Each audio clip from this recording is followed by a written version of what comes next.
South India shopping mall the wedding మంత్ర సరికొత్త wedding collection south India shopping mall. నమస్తే, welcome to ఐట్రిప్. మోకాల నొప్పి అని హాస్పిటల్కి వెళ్ళంగానే అక్కడ నుంచే మొదలవుతుంది మనకు వేలల్లో ఖర్చు. కానీ రూపాయి ఖర్చు లేకుండా మనం మోకాల నొప్పులను తగ్గించుకోవచ్చు అని మీకు తెలుసా? ఎగ్జాక్ట్లీ అండి. దీని గురించి మాట్లాడడానికి మనతో పాటు ఉన్నారు ప్రముఖ ఆయుర్వేద వైద్య నిపుణులు డాక్టర్ చిట్టిబొట్ల మధుసూదన్ శర్మ గారు. అయితే రూపాయి ఖర్చు లేకుండా మోకాల నొప్పులను మనం ఎలా కంట్రోల్ చేసుకోవచ్చు అన్నది ఆయన మాటల్లోనే అడిగి తెలుసుకుందాం. నమస్తే సార్. నమస్తే సార్. ఏంటి సార్ మోకాల నొప్పి అని మనం ఏదైనా హాస్పిటల్కి వెళ్తే ఈ టెస్ట్ అని ఆ టెస్ట్ అని ఈ మెడిసిన్ అనేసి చాలా రకాల మెడిసిన్స్ వాడేసి వేలల్లో ఖర్చు అయిపోతున్న రోజులు ఇవి. కానీ మీరు అసలు ఖర్చు లేకుండా మోకాల నొప్పుల్ని కంట్రోల్ చేయొచ్చు అనేసి చెప్తున్నారు. అది ఎలా సాధ్యం? ఏంటి మీ దగ్గర ఉన్న చిట్కా? చాలా మంచి ప్రశ్నమ్మా. మీరు అన్నట్లు ₹1000, ₹1,00,000 ఖర్చు పెట్టుకునేటువంటి పరిస్థితి అమ్మా మోకాల నొప్పుల సమస్య. రెండవది, పూర్వకాలము వయస్సు వచ్చినటువంటి వాళ్ళలో ఉండేటువంటి సమస్య అయితే ఈ రోజుల్లో 25 సంవత్సరాల నుంచే చాలా మందిలో మొదలయ్యేటువంటి పరిస్థితి ఏర్పడుతుందమ్మా. దీనికి 1,00,000 కారణాలు. మరి ఈ మోకాళ్ళ నొప్పుల సమస్యకి ఖర్చు లేని వైద్యాలు చాలా ఉన్నాయమ్మా. ఇప్పుడు ఒక వైద్యం గురించి చెప్తాను చూడమ్మా. పైసా అంటే పైసా ఖర్చు అక్కర్లేదమ్మా. చాలా చక్కటి ప్రయోజనం చేకూరుతుంది. కేవలం అవగాహన కలిగి ఉంటే చాలు. దీనిలో ఎలాంటి సైడ్ ఎఫెక్ట్స్ ఉండవు, అన్ని సైడ్ బెనిఫిట్స్ కూడా ఉంటాయమ్మా. అవి కూడా నేను చెప్తాను. రోజు ఒక్కసారి అమ్మా, సమస్య తీవ్రంగా ఉంటే రోజు 2 సార్లు కూడా ఈ యొక్క ఔషధాన్ని వాడుకోవచ్చు. సమస్య కొద్దిగా ఉంటే జస్ట్ ఒక్కసారి సరిపోతుందమ్మా. ఉదయం పరిగడుపున వాడుకోవచ్చు, లేకపోతే రాత్రి పడుకునేటప్పుడు వాడుకోవచ్చు. లేకపోతే సమస్యకి ఎక్కువగా ఉంటే కొన్నాళ్ళ పాటు 2 టైమ్స్ వాడేసేసి తర్వాత ఒక్కసారి వాడుకున్నా సరిపోతుందమ్మా. మన చాయిస్ అది కూడా. సో ఎలాగంటే అమ్మా, ఒక 250 ml వాటర్ తీసుకోవాలమ్మా. ఒక పాత్రలో 250 ml వాటర్ తీసుకొని, పారిజాతం ఆకులు మీకు తెలుసు కదమ్మా.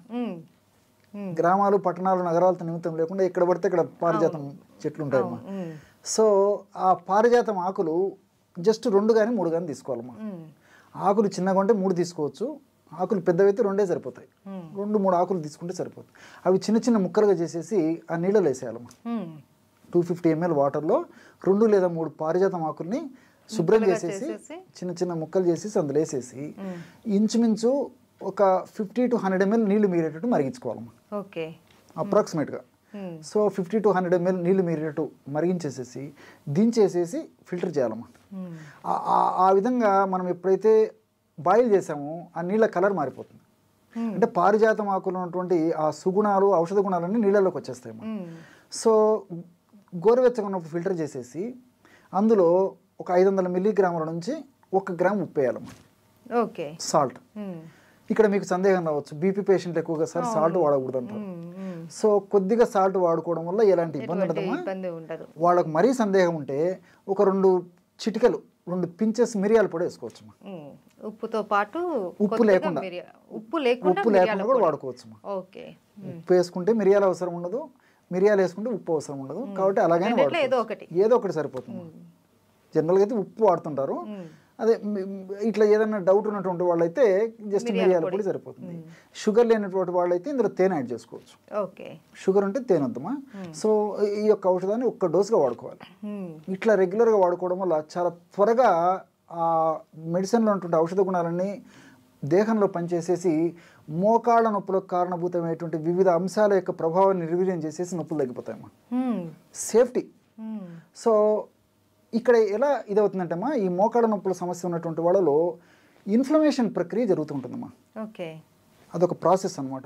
ఆ ఇన్ఫ్లమేషన్ ప్రక్రియ జరిగేటప్పుడు TNF ఆల్ఫా, అదేవిధంగా సైటోకైన్స్, ఇలాంటి అనేక రకాలైనటువంటి రసాయన పదార్థాలు అక్కడ ఉత్పత్తి అవుతుంటాయమ్మా. ప్రోస్టాగ్లాండిన్స్ ఇవన్నీ కూడా ఉత్పత్తి అయ్యే కొద్దీ నొప్పి, పోటు, సలుపు, బాధ ఇలాంటివన్నీ అసౌకర్యాలు కలుగుతుంటాయమ్మా.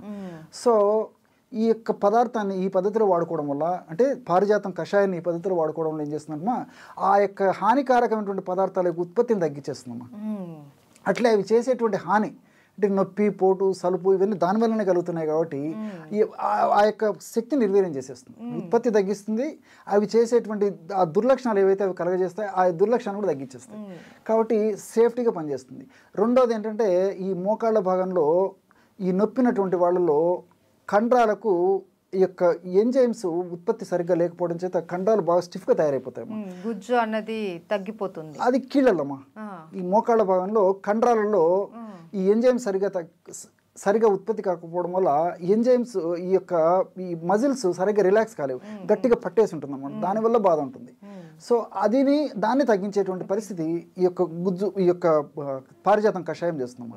రెండోది ఏంటంటే ఈ మోకాలు భాగంలో ఉన్నటువంటి నేను ఇంతకుముందు చెప్పినట్లు ఈ యొక్క కండరాలని నార్మల్గా చేయడమే కాకుండా ఆ మోకాళ్ళ భాగంలో ఉన్నటువంటి ఎముకల్లో ఉన్నటువంటి సమస్యను తొలగిస్తుంది.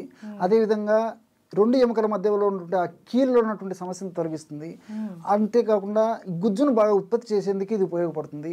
గుజ్జు త్వరగా అరగకుండా ఉండేందుకు ఇది ఉపయోగపడుతుంది. అదేవిధంగా గుజ్జు ఇంతకుముందు చెప్పినట్టు చక్కగా ప్రొడ్యూస్ అయ్యేందుకమ్మా మోకాళ్ళ భాగంలో. అట్నే కార్ట్లేజ్ అనేటువంటి మృదులాస్తి ఉంటుందమ్మా ఆ రెండు ఎముకల మధ్యలో. ఆ కార్ట్లేజ్ని కూడా బాగా రక్షించేందుకు ఉపయోగపడుతుందమ్మా. దీనివల్ల మల్టిపుల్ బెనిఫిట్స్ ఉన్నాయి, చాలా బెనిఫిట్స్ ఉన్నాయి. మోకాలకు సంబంధించిన ప్రతి ప్రాబ్లం మనకు క్లియర్ అయిపోయింది.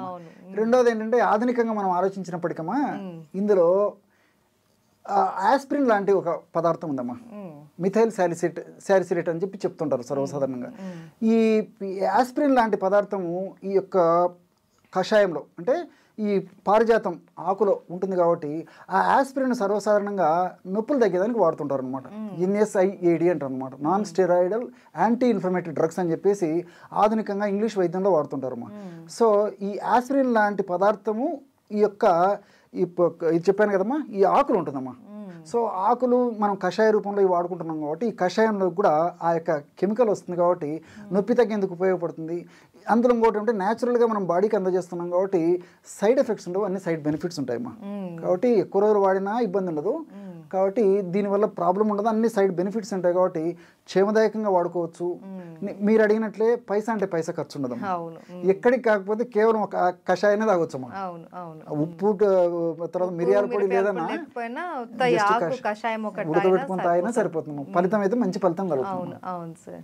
అండ్ సార్ ఫైనల్గా సింపుల్గా ఈ మోకాల నొప్పితో బాధపడే వాళ్ళు ఎలాంటి ఫుడ్ తీసుకుంటే వాళ్ళకి మోకాలలో బలం చేకూరుతుందో చెప్తారా? బాగా కాల్షియం రిచ్డ్ ఫుడ్ బాగా తీసుకోవాలమ్మా. కాల్షియం బాగా ఉన్నటువంటి ఆహార పదార్థాలు బాగా తీసుకోవాలి. దీనికి తోడేమంటే ఈ డ్రై ఫ్రూట్స్, డ్రై నట్స్ ఇలాంటివి బాగా తీసుకుంటున్నామా. వీటన్నిటికి తోడు మనకు సీజన్లో దొరికేటువంటి ఫ్రూట్స్ బాగా తీసుకోవాలమ్మా. అంటే కొన్ని సందర్భాలు అంటే ఇప్పుడు షుగర్ పేషెంట్స్ ఉంటారు, కొన్ని ఫ్రూట్స్ తినకూడదు, అలాంటి వాళ్ళు తినదగిన ఫ్రూట్స్ తినాలి. అట్లా ఆయా వ్యాధులు ఉన్నటువంటి వాళ్ళు తినకూడనటువంటి ఫ్రూట్స్ అయితే తినకూడదు, కానీ మిగతా ఫ్రూట్స్ అన్ని తినొచ్చమ్మా. జనరల్గా ఏ సమస్య లేనటువంటి వాళ్ళు, కేవలం మోకాళ్ళ నొప్పుల సమస్య ఉన్నటువంటి వాళ్ళు అన్ని ఫ్రూట్స్ తీసుకోవచ్చమ్మా. ఈ విధంగా డ్రై నట్స్, డ్రై ఫ్రూట్స్, అదేవిధంగా మనకు డైలీ లభించేటువంటి ఈ సీజనల్ ఫ్రూట్స్ ఇవన్నీ తీసుకోవచ్చు. రెండవది ఏమంటే దుంపకూరలు ఎంత దూరంగా ఉంటే అంత మంచిదమ్మా. దుంపకూరలు వాడుకోవడం వల్ల ఈ మోకాళ్ళ నొప్పులకు సంబంధించినటువంటి కొన్ని రకాలైనటువంటి కెమికల్స్ ఎక్కువగా ఉత్పత్తి అయ్యి దానివల్ల నొప్పులు ఎక్కువైనటువంటి పరిస్థితి ఏర్పడుతుంది కాబట్టి ఈ దుంపకూరలు ఎంత అవాయిడ్ చేయగలిగితే అంత మంచిది. అదేవిధంగా చన్నీళ్ళు కూడా పనికిరావమ్మా. నార్మల్ టెంపరేచర్ ఉన్నటువంటి వాటర్ తాగుతుండాలి, కానీ ఇలాంటి వాళ్ళు ఈ చన్నీళ్ళు, తర్వాత ఈ ఐస్ వాటర్, కోల్డ్ వాటర్ ఇవి తాగడం వల్ల కూడా నొప్పులు ఒక పట్టాన తగ్గవు, సమస్య మరింత జటిలమైనటువంటి పరిస్థితి ఏర్పడుతుంది. వీటన్నిటితో ఏమంటే ప్రకృతి సిద్ధంగా సహసిద్ధంగా లభించేటువంటి పదార్థాలను ఎక్కువగా తీసుకోవడం మంచిదమ్మా. అంటే మనం ఉడకబెట్టడము, వేయించడము, ఫ్రై చేయడము అంటే ఇలాంటి ఇవన్నీ కాకుండా రోజు మనం తీసుకునేటువంటి ఆహార పదార్థంలో కనీసము 40% వరకైనా న్యాచురల్ ఫుడ్ తీసుకోవడం వల్ల ఈ యొక్క సమస్యకి చాలా చక్కటి పరిష్కారం దొరుకుతుందమ్మా. ఈ ఆకుకూరలు తీసుకోవచ్చు, కూరగాయలు తీసుకోవచ్చు. ఆకుకూరల్లో కూడా పుష్కలంగా ఉంటుందమ్మా. ఈ మోకాళ్ళు పోషణకు ఉపయోగపడేటువంటి అనేక రకాలైనటువంటి సూక్ష్మ పోషకాలు కూడా చాలా ఉంటాయి కాబట్టి ఈ ఆకుకూరలు తీసుకోవచ్చు, కూరగాయలు తీసుకోవచ్చు. నేను ఇంతకుముందు చెప్పినట్లు పళ్ళు తీసుకోవచ్చు.